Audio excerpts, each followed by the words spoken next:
በአሜሪካ መንግስት የተገለጸበት ደረጃ 3 የሽብር ቡድን ምንድነው? የአሜሪካ ኢሚግሬሽን እና ጉምሩክ ህግ አስፈጻሚ መስሪያ ቤት ራሱን የፋኖ አባል አድርጎ የገለጸን ሰለሞን ቦጋለ የተባለ ግለሰብ ወደ ኢትዮጵያ ማባረሩን አስታውቋል። የፕሬዝዳንት ዶናልድ ትራምፕ አስተዳደር በስደተኞችና ጥገኝነት ጠያቂዎች ላይ እየወሰደ ያለውን ጠንካራ እርምጃዎች የሚያስፈጽመው ይህ መስሪያ ቤት ከትግራይ ጦርነት ጋር በተያያዘ ግለሰቡ ላይ ከባድ ወንጀላዎችን አቅርቧል። መስሪያ ቤቱ ሐሙስ መጋቢት 4 2018 ዓ.ም የግለሰቡን ፎቶግራፍ አያይዞ ባሰራጨው ልጥፍ ሰለሞንን የገለጸው የሰብአዊ መብቶች ጥሰት ፈጻሚ፣ የታጣቂ ቡድን አባልና የዘር ማጥፋት ተጽዕኖ ፈጣሪ በሚል ነው። ግለሰቡ ስደተኛ በመሆኑ የሚገኙ ጥቅሞችን እንደተከለከለ የገለጸው መስሪያ ቤቱ ባለፈው ሳምንት ሐሙስ የካቲት 26 2017 ዓ.ም ወደ ኢትዮጵያ እንደተባረረ አስታውቋል። ሰለሞን የተባረረው የኢሚግሬሽን መኮንኖች በርካታ ማህበራዊ ሚዲያ አካውንቶችን ካገኙ በኋላ እንደሆነ ተገልጿል። በእነዚህ አካውንቶች በይፋ ራሱን የደረጃ 3 የሽብር ቡድን ፋኖ አባል አድርጎ ገልጿል ብሏል። የሰለሞን ቦጋለ ልጥፎች የትግራይ ተወላጆችን ከኢትዮጵያ በማጽዳት መሳደድና ጥቃት እንዲፈጸምባቸው ጥሪ አቅርበዋል ሲልም ወንጅሏል።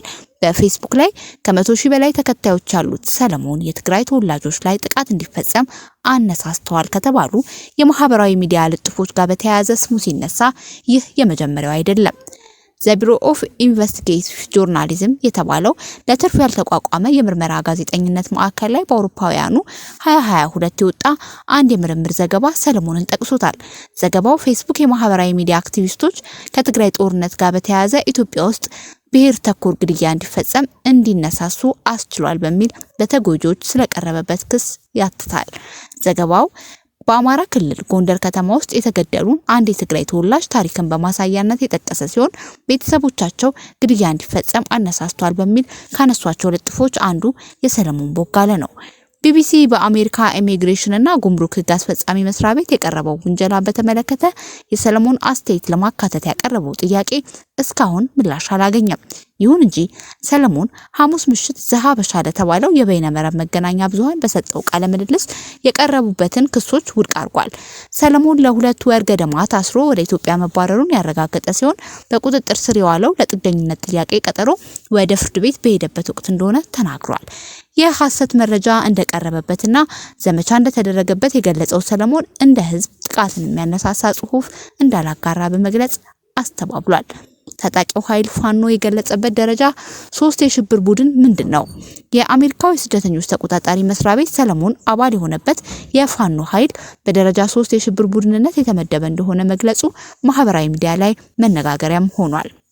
የአሜሪካ ዜግነትና ኢሚግሬሽን አገልግሎት መረጃ እንደሚያመለክተው እነዚህ ምድብ ውስጥ የተካተቱ ቡድኖች አባል የሆኑ ግለሰቦችን ወደ ሀገሪቱ እንዳይገቡ ሊከለክሉና በስደተኞች የሚሰጡ ጥቅሞችን እንዲያገኙ ሊደረጉ ይችላሉ።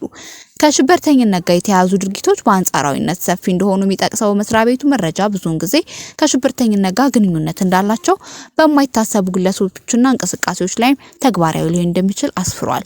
ግለሰቦች ከሽብርተኝነት ጋር በተያያዘ ወደ አሜሪካ እንዳይገቡ ከሚያስከትሏቸው ምክንያቶች መካከል በሰዎች ላይ ከፍተኛ ጉዳት ወይም ሞት ለማድረስ በማሰብ የሽብርተኝነትን እንቅስቃሴን ማነሳሳት ነው የሚለው ይገኝበታል። የሽብርተኛ ድርጅት ተወካይ ወይም አባል መሆን እንዲሁም የሽብር ድርጊቶችን መደገፍ ከምክንያቶቹ መካከል ናቸው። በመስሪያ ቤቱ አሰራር መሰረት የሽብር ቡድኖች በ3 ደረጃዎች ይከፈላሉ። በደረጃ 1 ላይ የሚቀመጡ በአሜሪካ የውጭ ጉዳይ ሚኒስቴር ሽብርተኛ ተብለው የሚፈረጁ የውጭ ድርጅቶች ናቸው። በዚህ ምድብ ውስጥ የሚገቡት የሽብር ድርጊቶች ውስጥ የሚሳተፉ ወይም በእንደዚህ አይነት እንቅስቃሴ ለመሳተፍ አቅምና ዓላማው ያላቸው መሆን አለባቸው። የሽብር ድርጊታቸውን የአሜሪካ ዜጎች ወይም የአሜሪካ ብሔራዊ ደህንነት አደጋ ላይ የሚጥል መሆን አለበት የሚለው ከመስፈርቶቹ መካከል ነው። ደረጃ 2 ላይ የሚቀመጡት ለኢሚግሬሽን ዓላማ ሲባል በሽብርተኝነት የሚፈረጁ ቡድኖች ናቸው። የውጭ ጉዳይ ሚኒስቴር ከጠቅላይ አቃቢ ሕግ ጋር በመመካከር ወይም በአቃቢ ሕግ ጥያቄ ሊፈርጃቸው ይችላል። በዚህ ደረጃ ከሚፈረጁ ቡድኖች ጋር ግንኙነት ያላቸው የውጭ ዜጎች ወደ አሜሪካ እንዳይገቡ ይታገዳሉ። በአማራ ክልል የሚንቀሳቀሱ የፋኖ ኃይል በተጠቀሰው 3ኛ ደረጃ የሚካተቱ ቡድኖች 2 ምድቦች ውስጥ ከሚገቡበት ድርጅት በተለየ ሁኔታ በውጭ ጉዳይ መስሪያ ቤት የተፈረጁ አይደሉም።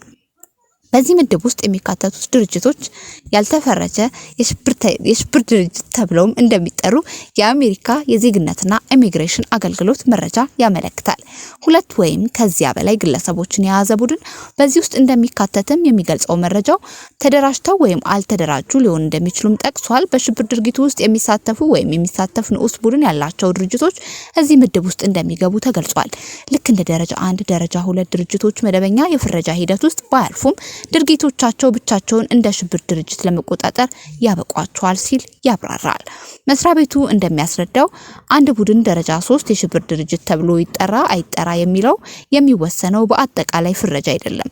ይልቁንም ኢሚግሬሽን ጥቅም ለማግኘት የሚቀርብ ማመልከቻ ላይ ከሚደረግ ግምገማ ጋር በተያያዘ በእያንዳንዱ ኬዝ ላይም ውሳኔ እንደሚሰጥ የመስሪያ ቤቱ መረጃ ይገልጻል። የደረጃ 3 ድርጅቶች ምደባ በየጊዜው የሚነሳና የሚለወጥ እንደሆነም ተብራርቷል።